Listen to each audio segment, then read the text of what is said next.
at your neighbor, try to focus on that microphone. That's the only issue we've had with these meetings. What'd you say, Brandon?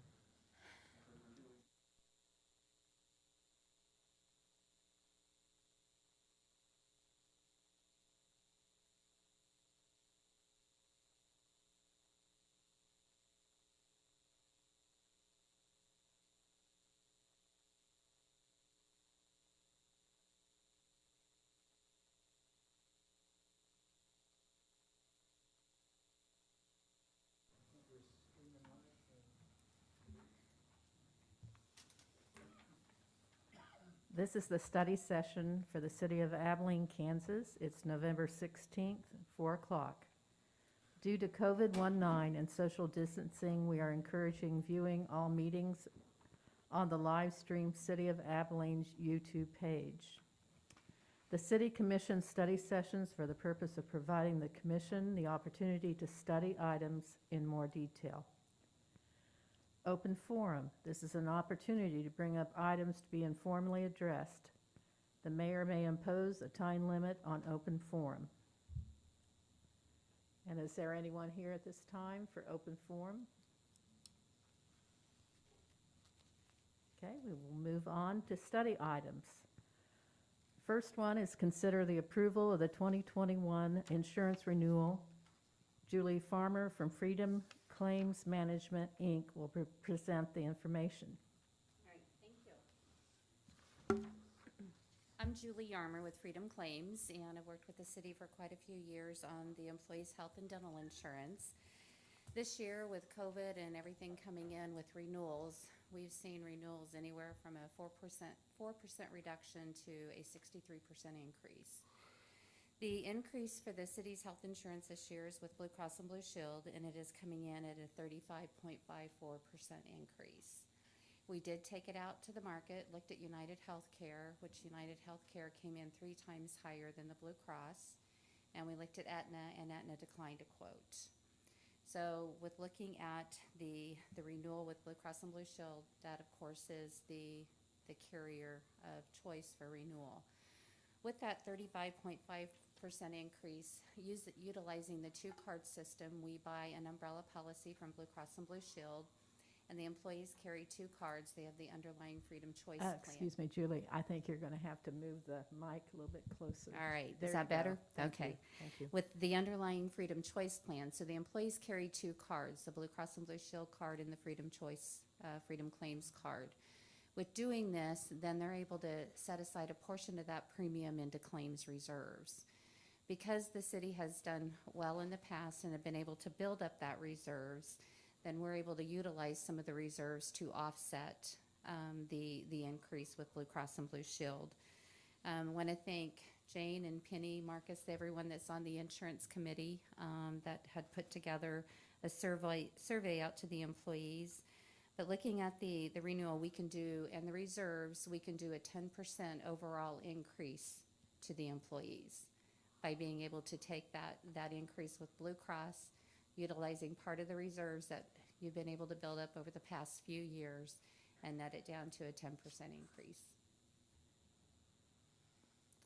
Questions? I guess I would ask what the average premium is for an employee with a family.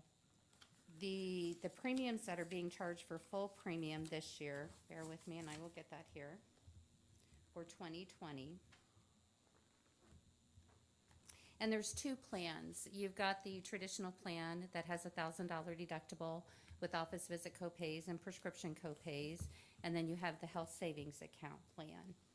And the premiums that are being charged, total premium, this is 100% of the premium, for a $1,000 deductible, the total cost, bear with me here, on the traditional plan is $637.10 for a single, $1,156.18 for employee and spouse, $1,026.09 for employee and children, and $1,686.20 for a family.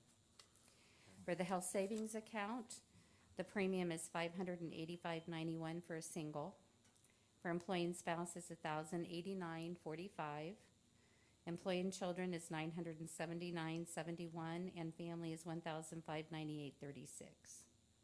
Okay, thank you. Are they getting the same benefits as they Yes. did same period for the Yes. same year last So year? what'll happen in 2021, it'll be an overall 10% increase, utilizing the reserves, and the employees' benefits do not change. Okay. So they'll have the same deductible, co-insurance, and co-pays. All right. This is Commissioner Witt. A quick question for me. So the 10% increase of costs onto the employee, what's the increase in cost on the city side of things, or how It's does an- that work? It's an overall 10% Right, increase. Okay, And so I think we figured it would be around $20 per pay period to the employee okay, on a family. all right, Which is the So, most yes. expensive. great, thank you. Does anyone have? $20 a pay period? Increase. That's just employee share. Can you repeat that again, Penny, please? It's gonna be about $20.58 per pay period on a family plan. The increase will be, okay, all right.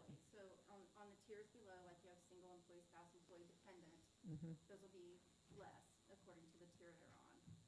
So at this point, the city pays 74% of the total premium, and the employee pays Okay, 26%. Okay.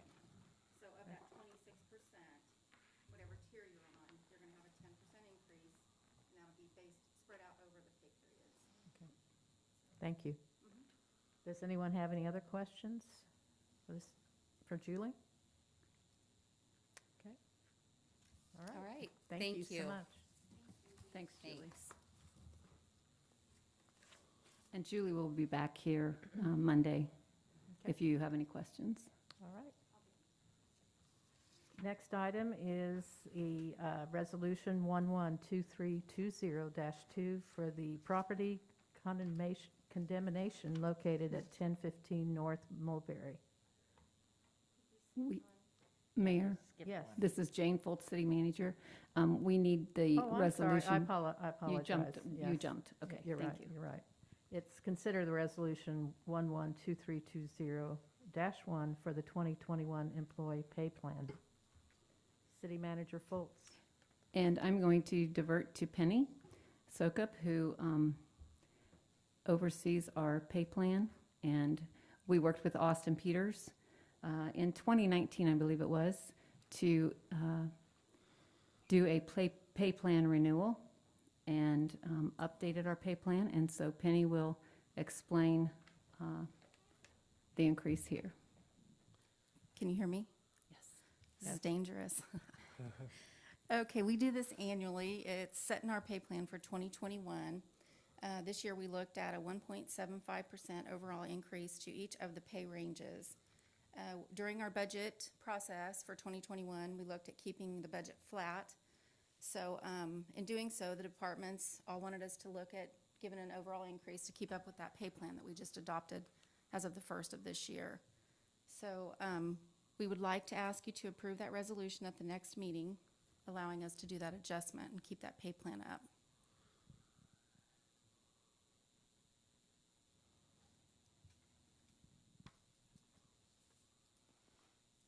This is Commissioner Witt.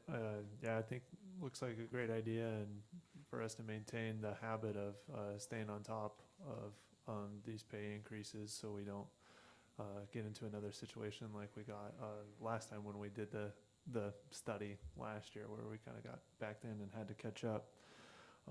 Also, I saw a note in here about the city doing financially well. I assume that's means when we had conservatively budgeted the sales tax revenue, but then they've actually been up. Is that correct? Yes, that is part of it. And also, we've done extremely well this year with our pay plan, and it's because we've had a lot of vacant positions that we had budgeted for, and have some that we're not going to fill. So it did give us quite a bit of a savings for the year. So in looking at that, we decided that we needed to go ahead and try to keep this plan up. And obviously, I worked with Marcus on that and Jane, so. Right, that sounds So great. yours- So a combination of increased revenues and decreased expenses. So, Exactly, yes. great. Commissioner Marshall, so for 2021, then, you want to just increase the rate itself 1.75% plus their step increases that they Yeah. earn. Yeah, it would be to each of those ranges, that 1.75%, yes. And then a step increase if they're If, get yeah, this based, yeah, satisfactory evaluation. exactly, right.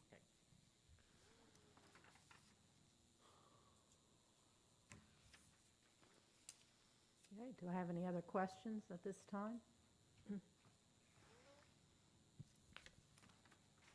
Okay, so now next item is the resolution 112320-2 for the property condemnation located at 1015 North Mulberry. Travis? This is Travis Stearman, City Inspector. We are bringing a resolution in front of you to find that the structures located at 1015 North Mulberry in Abilene that are unsafe and dangerous. The resolution was prepared. We have a timeline in that for the work shall commence by December 31st, 2020.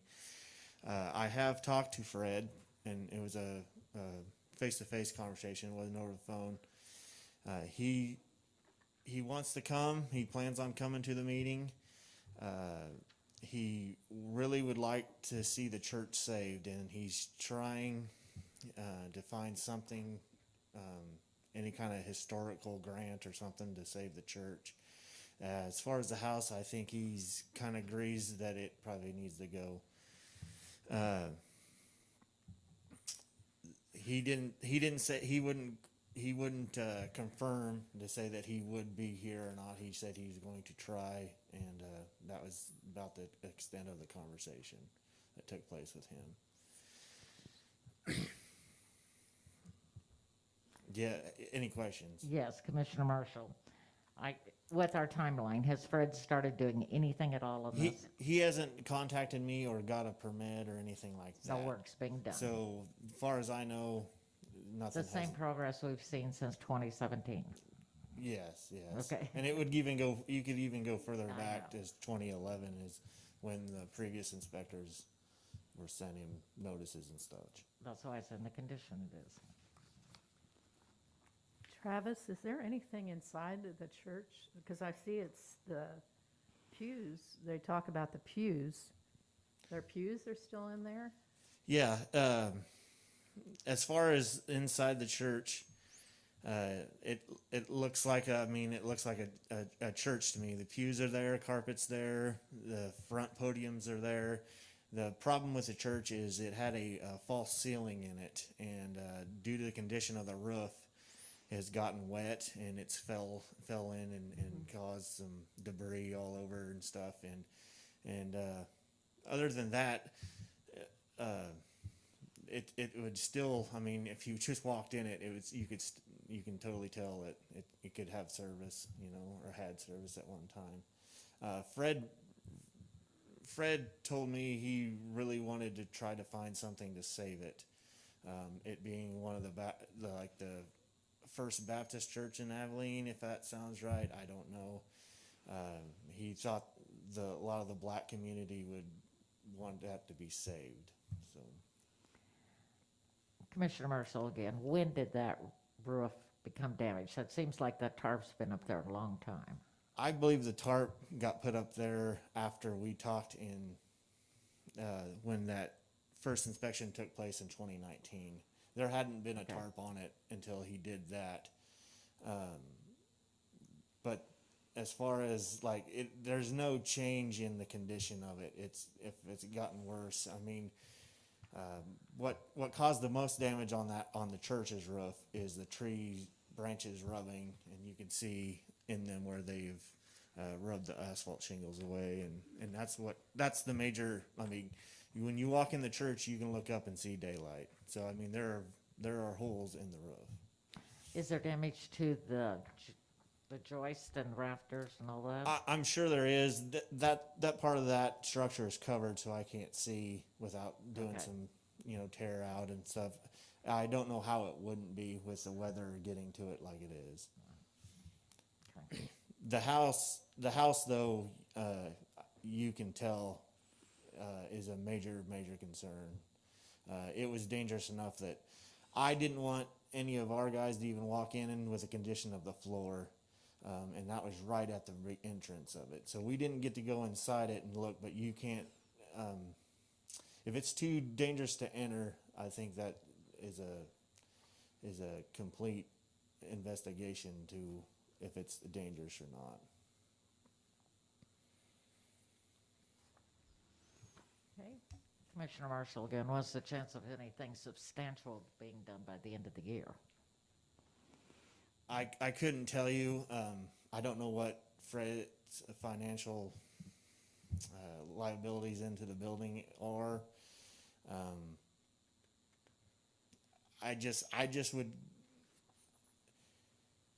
I would think of it as this isn't a new thing to him. He knows that this was going to happen at some point, and from 2011 on, and just be to me to take the torch on from the previous inspectors, and I found it concerning that there wasn't nothing done in between when I started to take it on. So I would hate to see nothing be held to him to fix the building in the condition that it is.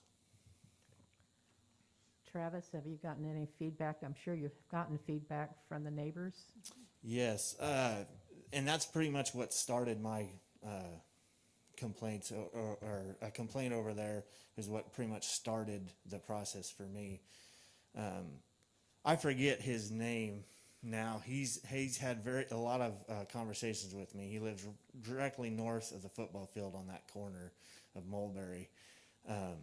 He's had a lot of contact with me about it and talked with me about the process and stuff. And I think that's the only reason he isn't just called me every day about it. He knows that there's in progress. Also, there's other neighbors on that side. They've all came out, like when I put up the notice to inspect and had any, like my number was on that. And there's a lot of them that called me to ask me what was going on.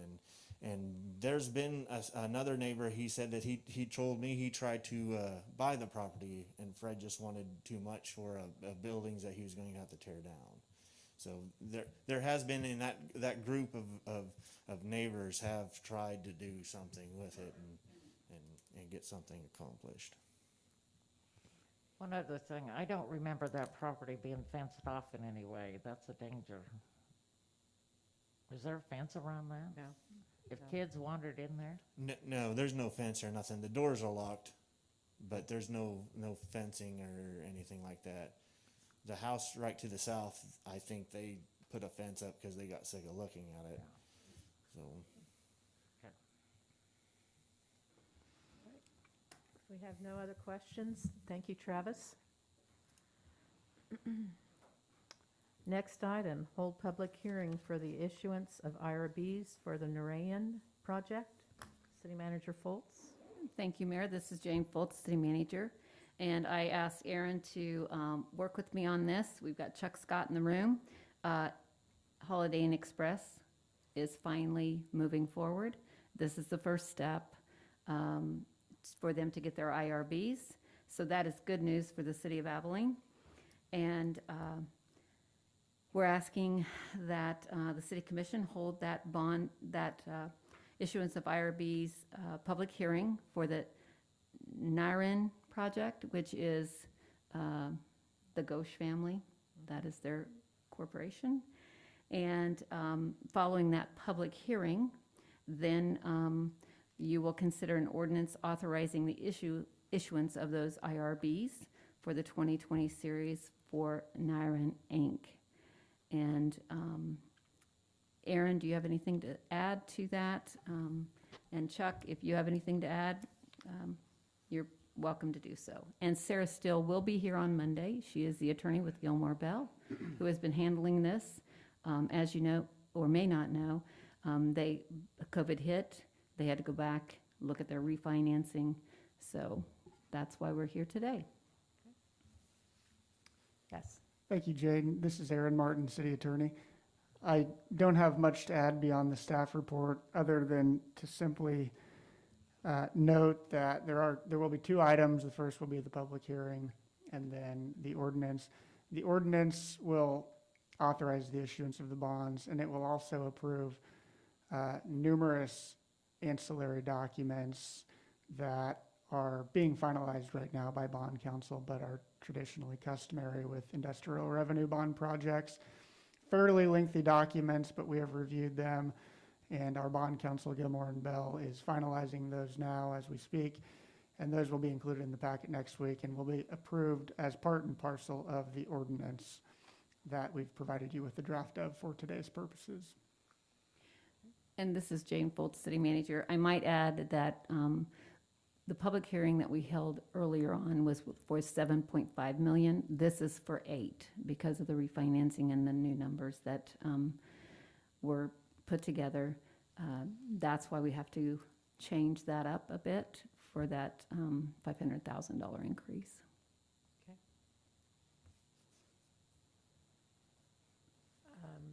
Anyone have any questions? This is Trevor Witt, City Commissioner. Thank you for pulling together all this consolidated information, and that makes sense. The extra $500,000 increase. I'm just excited to see this going again. And then one other question you may or may not have an answer to, provided this process goes through, what are they anticipating as a start date or for construction to get going?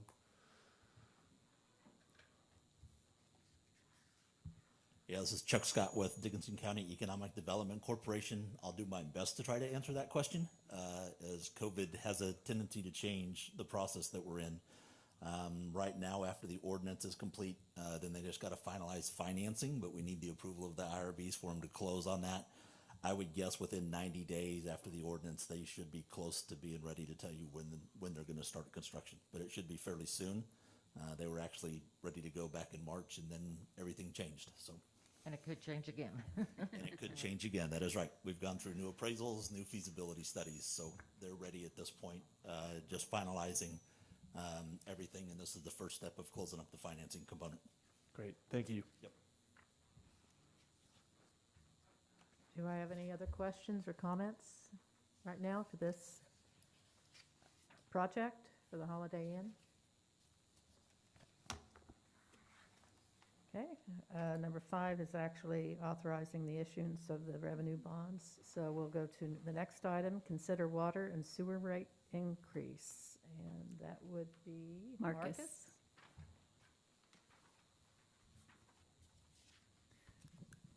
Yes, this is Marcus, Finance Director for City of Abilene. So going to the water and sewer rate increase, back in 2017, we kind of began this discussion. And that's when we had Ranson Financial come and do a review of our utility rates. And in that first year, we did a initial, we were looking at a 7-year break-even plan. And then after reviewing that for a year in 2018, we reviewed again there in 2019, and the City Commission approved the 3-year break-even plan, which puts us in the position where 2020 was our first year of that plan. So this currently 2021, as we reviewed and has been budgeted in the revenue for our 2021 budget for water and sewer, would require another increase. It basically would put an average customer, so if we say 5,000 gallons is an average usage customer, it's going to increase their water bill about around $4.46 a month. And then the sewer bill for the average customer would be about $5.62 a month. So it'd be, for your total utility bill, just about $10, a little over $10 a month for an average user. This plan also, as we're reviewing these rates, we've been still in that discussion with the rural water district. And so we're still working through with Olson. They have provided us a draft that we are reviewing right now. And that number, there was even though it's a draft and it's not ready for public view yet, there was a production number in there that said 52 cents per 100 gallons is what it's costing us to produce. And right now, this rate increase would only get us up to the 43 cents per 100. So we're still under that. But it actually confirmed that the 3-year plan is pretty well right on track, as we will be hitting that right after that 3 years is where we'll hit the break-even point, and we'll start to actually come flat with what our production costs are today. But in order to do that, unfortunately, that means we have to continue with the process, and for customers, I know that can be a hardship, especially with COVID and other costs and challenges this year. So you never want to do utility rate increases, but it is very vital to our operations to be able to continue to provide clean and good, clear water for the city of Abilene. So with that, I can take any questions. Just a comment, this Commissioner Marshall, I am tickled to death we are on a 3-year plan. We have skirted around this issue for so long and just no action being taken. Finally, we're getting something done. I don't want my bill to go up any more than anybody else's, but you gotta look at the city side too. We cannot operate in the hole all the time. This is Commissioner Ryan. I got a question. I know we're in this plan and everything. Is there anything that could be done to lower the cost to produce that water? And does that? I mean, generally you'd want to look at both sides as well. Sure. And we did a very extensive audit actually on the water treatment plant back in, I think, Olson completed that. I believe that was 2018. And that was right before we actually did the bond for the 8th Street project, but also had water and sewer involved.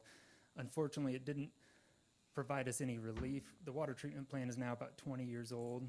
And so what it did is actually showed that, you know, there's some more expense that we need to put into it to make sure that the water treatment plant continues to operate at a high level. And so there are significant expenses, and it does continue to rise.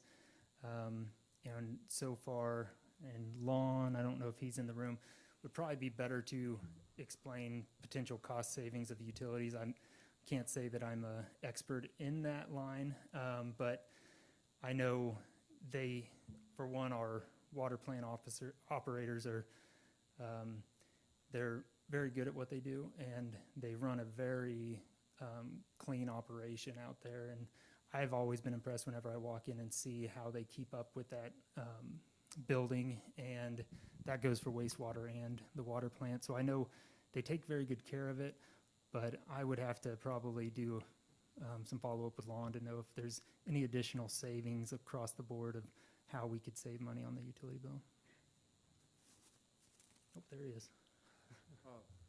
This is Public Works Director Lon Schrader, and I would add that Marcus touched on that, a good part of the debt service was to address some of those needs. There are some of the work that you guys have approved over the last number of months, namely the VFD project, that you will see some utility savings on that, and you'll probably see hopefully less call-outs, less emergency call-outs, and less.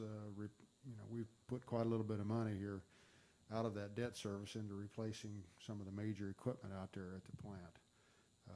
So there are a number of things going on, and we do our very best to try to keep those costs down, but we are in the process of trying to develop a new well as well, and it's just an ongoing process. So we'll do our best, but I wanted to point that out, that there could be some savings from some of the expense that we've been incurring. This is Commissioner Marshall again. I would like to point out, and Lon hit on it, this is because our reserves got so dangerously low. Now we've got to play catch up. And this is Finance Director Marcus Rothschild, and unfortunately, it was a matter that has been discussed for years, and it never was quite followed through early enough on to where we could have probably started it with, what we would have liked to had a smaller rate increase per year. Unfortunately, it's kind of like what you discussed on the pay plan. Sometimes if you go too long and you don't do those slight increases per year, then you get to a point where you have to play catch up, and that kind of hit us now, where we would probably be at these same rates, so you're still going to be looking at that same expense level, but we would have had a more gradual climb to get there, which would have just been a little easier on our customers. But I think by coming up with the 3-year plan, it at least has provided a little bit of grace over those 3 years. And then after that, the plan would be just a slight percentage increase each year to continue with the upkeep that's needed. But hopefully, if we can stay on that path into the future, we won't need these larger rate increases back to back like they've hit this time. Marcus, you mentioned the rural water district. How long have we been conversing with them and trying to make a settlement? And this is Finance Director Marcus Rothschild. That has been an ongoing conversation that I know has been over a year now since our first initial conversations with them. It's been a process. We, as staff, kind of met with them originally, hoping to work out a deal. Then they quickly followed up with their engineer and attorneys. So then we had the city attorney follow up with that at that point once they included their attorney in the matter.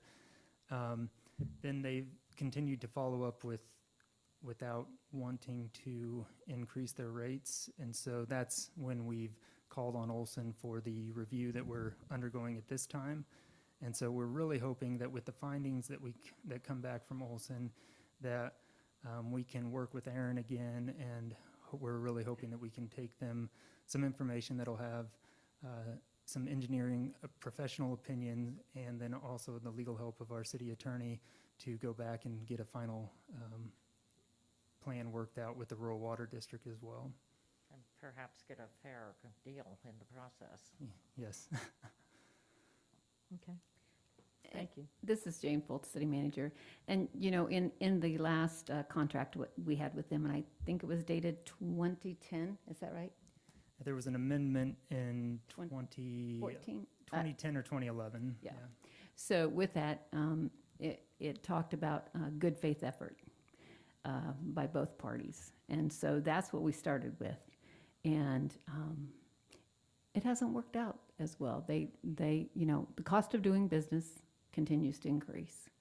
And when we had a 40-year contract signed with them, there was really no reopener in that contract. So that's what happened in 2010, is that we went back and had a new agreement. Now we know that it costs more to produce water. And I will attest to the staff that we have out there. They work every day on efficiencies, on how to do it better, faster, with less.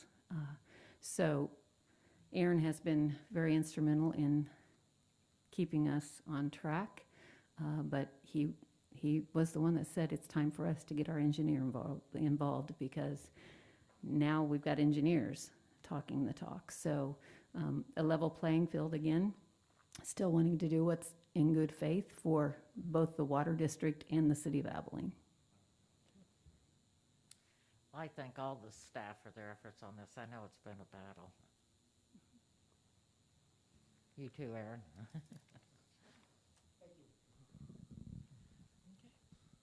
Thank you for the update. Next item, consider the renewal of the city engineer contract. Thank you, Mayor. Jane Foltz, the City Manager. And we have a request. This is the end of our contract with Olson and Associates. And moving forward, as you saw in Lon's report, we have been very pleased with the outcomes of Olson and Associates. They've been with us through many projects. We are now working very hard to put together a CIP for the future. You know, all the projects that we've been putting together and having them bring numbers to the table, that is to get that 5, 10, and 15-year plan, maybe even to 20-year plan in place. And we have a number of projects that are on the table.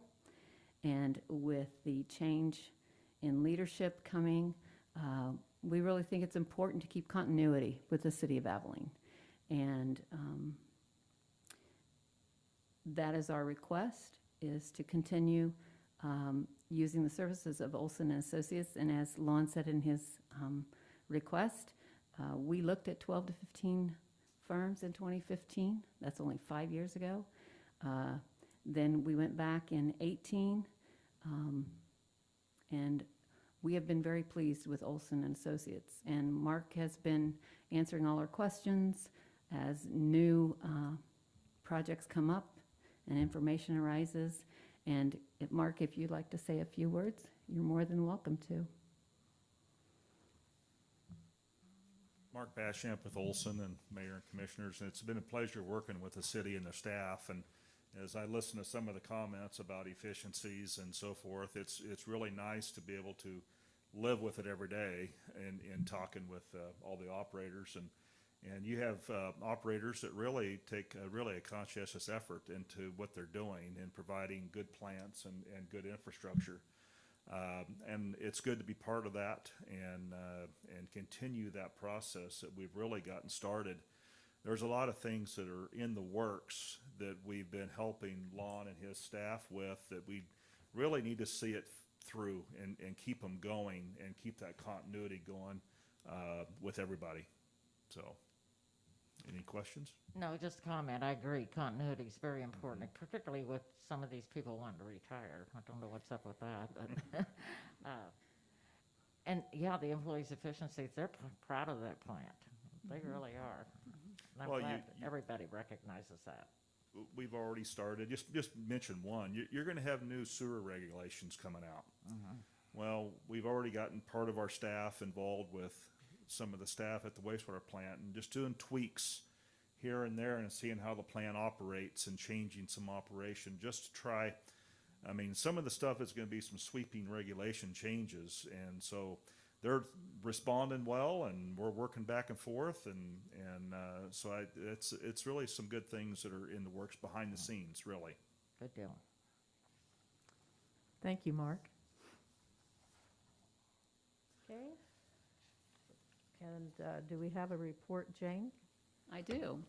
So the League of Kansas Municipalities will be hosting regional meetings by Zoom for our area on December 15th, 2020 at 2 p.m.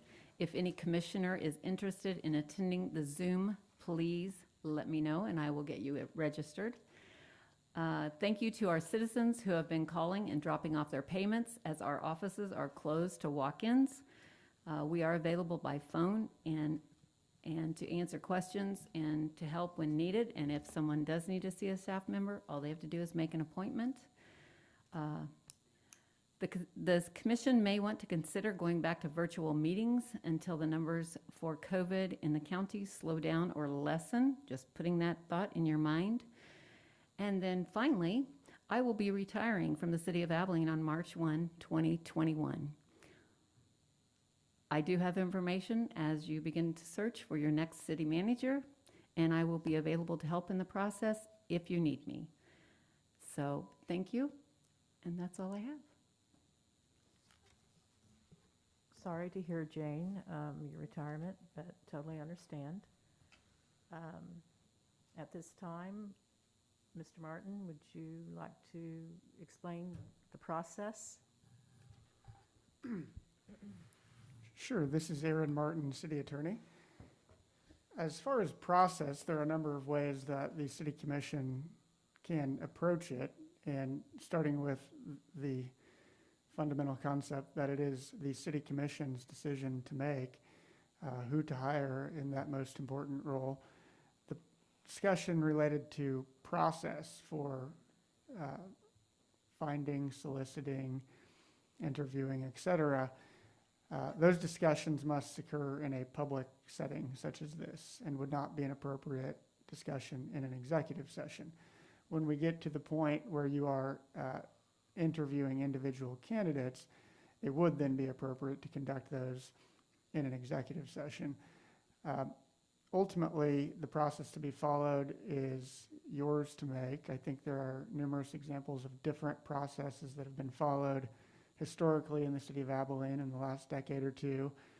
And I will leave it to you, of course, to figure out which one is best. And I'm sure Jane and staff can provide resources on historical methods and for your consideration. But beyond that, I would suggest that in the near future or whenever the city commission is ready, we have a public discussion, whether it's in a city commission meeting or a study session or a dedicated meeting solely for this purpose to discuss the process. And then from there, the city commission can determine what happens next, kind of working backwards from that time frame that Ms. Foltz provided you with.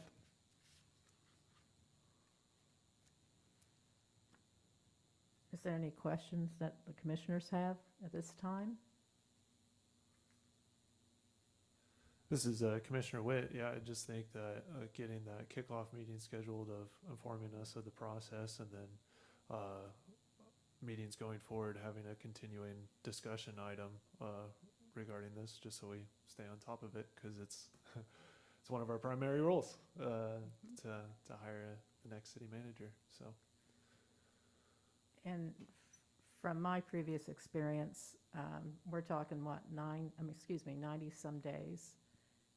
And that's not a lot of time, because you have to go through the process of posting, and you have to, how you're going to post, and then you're going to have a date. Usually they have 2 to 3 weeks to apply, or even up to 30 days. So time is going to be short. So hopefully, if we all have some feedback next Monday at the regular meeting, that would probably get the process starting. Okay, if that's it, that's the end of our study session. Thank you. I do have some information if anybody wants it. I think the mayor